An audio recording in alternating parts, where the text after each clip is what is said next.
ഇവിടെ പറയാൻ ഉദ്ദേശിക്കുന്ന ഒരു കാര്യം, ഇപ്പൊ നമ്മുടെ തൊട്ട അയൽപ്പക്കത്തുള്ള സംസ്ഥാനങ്ങൾ നിങ്ങൾ നോക്കുക. കർണാടകയും തമിഴ്നാടും ഇലക്ട്രോണിക്സിന്റെ വലിയ ഹബ്ബുകളാണ്, വലിയ മാനുഫാക്ചറേഴ്സ് ആണ്.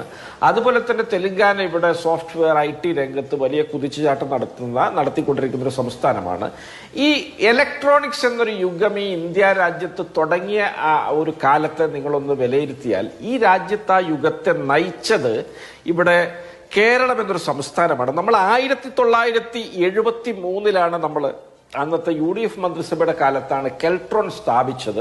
ആ കെൽട്രോൺ ആയിരുന്നു രാജ്യത്തെ ഒരു പയനിയർ ആൻഡ് ഐഡിയൽ ആയിട്ടുള്ള ഈ ഇലക്ട്രോണിക്സ് വിപ്ലവത്തിന്റെ മുഖം. അങ്ങനെ വലിയൊരു ഇനീഷ്യൽ പുള്ള് കിട്ടിയ, ആരംഭത്തിൽ തന്നെ വലിയൊരു വേഗത കിട്ടിയ സംസ്ഥാനമായ കേരളം തുടർന്ന് അങ്ങോട്ട് ഇലക്ട്രോണിക്സിന്റെ രണ്ടാം വരവായ കമ്പ്യൂട്ടർ സോഫ്റ്റ്വെയർ യുഗത്തിലും ഇലക്ട്രോണിക്സ് രംഗത്ത് അടക്കവും നമ്മൾ ഇങ്ങനെ പൊളിഞ്ഞു പാളീസായി പോയതിന്റെ കാരണം അന്വേഷിച്ചാൽ ഒറ്റ ഉത്തരവാദിയെ മാത്രമേ നമുക്ക് കാണാൻ സാധിക്കുള്ളൂ. അത് ഈ സംസ്ഥാനത്തെ കമ്മ്യൂണിസ്റ്റ് പാർട്ടി CPM-നെ മാത്രമേ കാണാൻ സാധിക്കുള്ളൂ. അവർ നിരന്തരമായി നടത്തിയ സമരങ്ങളുടെ ഒരു പ്രഘോഷണം, അവർ നീലാകാശത്തിന് പന്തലിടാനും അറബിക്കടലിന് പാലം പണിയാനും പോലുള്ള അവകാശങ്ങൾ ഉന്നയിപ്പിച്ച് പാവപ്പെട്ട യുവാക്കളെ തെരുവിലിറക്കി പോലീസിന്റെ ലാത്തിക്കും ബൂട്ട്സിനും കീഴിലേക്ക് ഇട്ടുകൊടുത്ത് മൃതപ്രായരാക്കി വാർത്തകൾ ഉണ്ടാക്കി സംസ്ഥാനത്തിന്റെ അന്തരീക്ഷം കലുഷിതമാക്കി ഇതിന്റെ സൽപ്പേരിനെ കളങ്കം വരുത്തി ഈ സംസ്ഥാനത്ത് ഒരു രാഷ്ട്രീയം പയറ്റിയതിന്റെ ഭാഗമായിട്ടാണ്